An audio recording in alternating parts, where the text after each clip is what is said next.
ሰባት የፋሽስቱ ብልጽግና አገዛዝ መከላከያ ሰራዊት አባላቶች ባለሸርጡ ክፍለ ጦርን ተቀላቀሉ።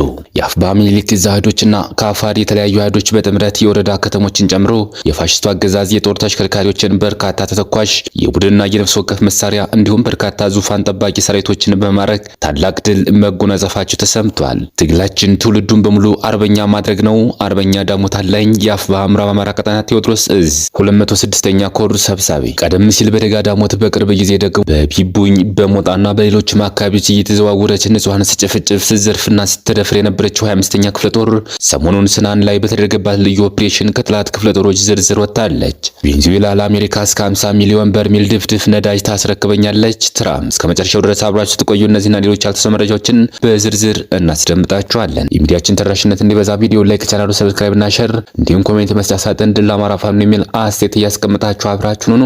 እነሆ ወደ መረጃችን ገባን። ሰባት የፋሽስቱ ብልጽግና አገዛዝ መከላከያ ሰራዊት አባላቶች ባለሽርጡ ክፍለ ጦርን ተቀላቀሉ። የብልጽግና አገዛዝ መከላከያ ሰራዊት 11ኛ ዕዝ 104ኛ ኮር 35ኛ ክፍለ ጦር 4ኛ ሻለቃ አሃድ የሆኑ ሰባት አባሎች ምስራቅ አማራ ኮር አንድ ባለሽርጡ ክፍለ ጦርን ተቀላቅለዋል። የክፍለ ጦሩ አመራሮችም አቀባበል አድርገውላቸዋል። ፋሽስቱን አገዛዝ ብልጽግና አውደ ውጊያን ጨምሮ በብዙ የጦር ግንባሮች የማይፈራረስ ሁለንተናዊ ተጋድሎ ተጠናክሮ የቀጠለ ሲሆን ሰራዊቱን የማፍረሱ ተግባር ደግሞ አመርቂ ውጤት እየተመዘገበበት ይገኛል። የፋሽስቱ አገዛዝ የጦር ተሽከርካሪዎችን፣ በርካታ ተተኳሽና የቡድን የነፍስ ወከፍ መሳሪያ እንዲሁም በርካታ ዙፋን ጠባቂ ሰራዊቶችን በማድረግ ታላቅ ድል መጎናጸፋቸው ተሰምቷል።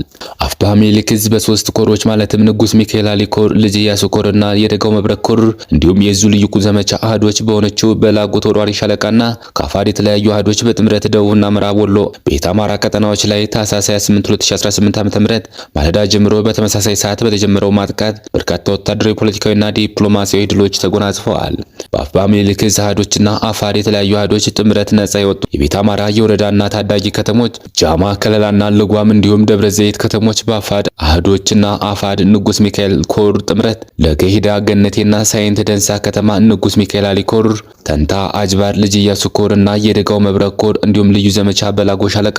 በዚህም የሚኒልክ ዕዝ አህዶች በጥምረት ባደረጉት ከባድ ማጥቃት የወረዳ ከተሞችን ጨምሮ በርካታ የፋሽስቱ አገዛዝ ሰራዊት ተሽከርካሪዎች ከተተኳሽ ጋርና የቡድንና የነፍስ ወከፍ መሳሪያዎች ተማርከዋል። ተጠናክሮ በቀጠለው ተጋድሎ ንጉስ ሚካኤል አሊ ኮር በትናንትናው ዕለት ያስመዘገባቸው ድሎች እንደደረሱን ይፋ እንደምናደርግ መግለጻችን የሚታወቅ ሲሆን በዚህም 25 ክላሽ፣ 10710 የክላሽ ተተኳሽ፣ 3 ወታደራዊ መገናኛ፣ ጠላት ለበዓል ያዘጋጃቸው 4 በሬዎች ተማርከዋል። 5 ሚሊሻዎች ሲማረኩ አጠቃላይ ከ59 በላይ ጥምር ጠላት ሲደመሰስ የፖሊስ ኮማንደሩን ጨምሮ ከ37 ላይ ቆስለዋል። ተጠናክሮ በቀጠለው ተጋድሎ ልጅ ኢያሱ ኮር የጎፋ ክፍለ ጦር ታህሳስ 28 ለ29 2018 ዓ.ም አጥቢያ በክፍለ ጦሩ ምክትል ዘመቻ በአርበኛ እሸቱ በላይ ፊት አውራሪነት ከክፍለ ጦሩ ስብርና መብረቅ ሻለቃዎች የተውጣጡና አናብስቶችና የክፍለ ጦሩ ቃኝ አባላት ጉጉፍቱ፣ ካቢኔ፣ ሰኞ ገበያ ወደ ጠላት ካምፕ ዘልቆ በመግባት ሶስቱንም ታዳጊ ከተሞች የተቆጣጠሩ ሲሆን ጠላት አንድም ጥይት ሳይፈነዳ በየአቅጣጫው እግሬ አውጭኝ ያለ ሲሆን እስከ ንጋት ሰኞ ገበያና ጉጉፍቱ ከተማ ለቀጣይ ኦፕሬሽን ያመች ዘንድ መሰራት ያለበትን ወታደራዊ ስራ ጨርሰው ሲወጡ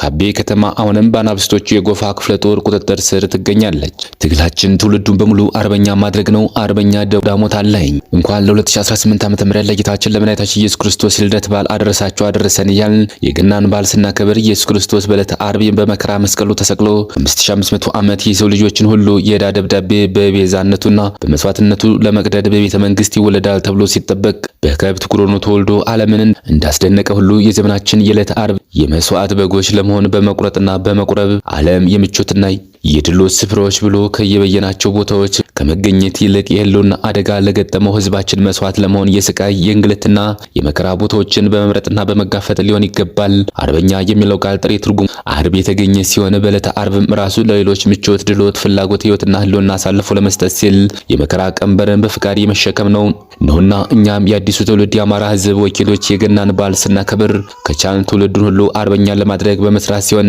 ካልቻልን ደግሞ ቢያንስ ራሳችን አርበኛ አድርገን የማያልፍ ታሪክ ሰርተን ለማለፍ ነፍስያችን ወትሮ ዝግጁ በማድረግ ይሆን። በመጨረሻም በአራቱም የአማራ አጽመ ርስቶች ስር የምትገኙ ለአማራ ህዝብ ህልውነት ስትሉ በዱር በገደሉ ለምትዋደቁ ታጋዮች፣ ለትግላችን ደጋፊ ኢትዮጵያውያንና ትግላችን በአይነ ቁራኛ ለምትከታተሉ ለሚዲያ ባለሙያዎች እንዲሁም ደግሞ አጋር አካላት በሙሉ አሁን ያለንበት ወቅት ትግላችን የመጥራት የመንጻት የስሬትና የመጽናት ወቅት ነውና በዚህ ወቅት በትግላችን ወንፊት በአግባቡ ተነፍቶ ፍሬው ከገለባው ብስሉ ከቅጥሬው እና ምርቱም ከግርዱ እየተለየ ነውና የታጋይነት ካባን ደርበው ህሊናቸውን ህዝባቸውን ሲያጭበረብሩ የቆዩ ታጋይ መሳዮች ወደ ቀጣሪያቸውና ወደ ፈጣሪያቸው ሲመለሱ አይታችሁ አትደንግጡ፣ አትሸበሩ። ይልቁንም ደስ ይበላችሁ። የታደለ ፊያታዊ ዜማ እድሜውን በሙሉ ሲዘርፍና ሲያጭበረብር ፋኖ ኑሮ በክርስቶስ የስቅለት ዕለት ጌትነቱንና ማሪነቱን አይቶ ማረኝ ብሎ ይማራል። ያልታደለ ደግሞ ተቃራኒውን ያደርጋል።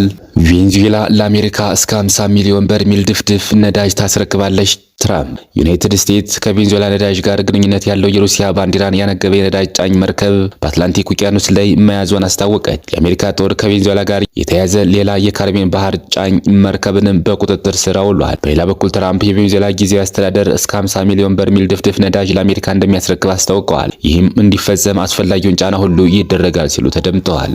እስራኤል ለሶማሊላንድ እውቅና ከሰጠች ከሁለት ሳምንት በኋላ የውጭ ጉዳይ ሚኒስትሯ ዛሬ ወደ ሀርጌሳ ላከች። ውጭ ጉዳይ ሚኒስትሩ ጌዲዮን ሳር ከሶማሊላንድ ፕሬዝዳንት ኢብራሂም አብዱራህማን አብዱላሂ ጋር ተወያይተዋል። ውይይቱን ተከትሎም ፕሬዝዳንት የእስራኤል ውጭ ጉዳይ ሚኒስትር ዛሬ ጋዜጣዊ መግለጫ ሰጥተዋል። በሌላ ተያያዥ ዜና ከሶማሊላንድ የእውቅና ጉዳይ ጋር በተያያዘ ሶማሊላንድና ጅቡቲ ዲፕሎማሲያዊ ውዝግብ ውስጥ መግባታቸውን ተከትሎ የሶማሊላንድ መንግስት የጅቡቲ አየር መንገድን የበረራ ፍቃድ ሰርዟል። የጅቡቲ አየር መንገድ በሳምንት 4 በረራዎች ወደ ሀርጌሳ በማድረግ ላይ ነበር። በሁለቱ ወገኖች ዲፕሎማሲያዊ ውዝግብ የተነሳ ሶማሊላንድ ጅቡቲ የሚገኙ አምባሳደሯን ከሳምንት በፊት የጠራች ሲሆን ጅቡቲም ሀርጌሳ የሚገኘውን የዲፕሎማሲ ጽህፈት ቤቷን ዘግታለች። የኤርትራ ማስታወቂያ ሚኒስተር የማነ ገብረ መስቀል የኢትዮጵያው ገዥ የብልጽግና ፓርቲ ባለስልጣናትና ከፍተኛ ወታደራዊ ባለስልጣናት በኤርትራ ላይ ግዴለሽ የጦርነት ዛቻ በማራመድ ተጠምደዋል በማለት ከሰሱ።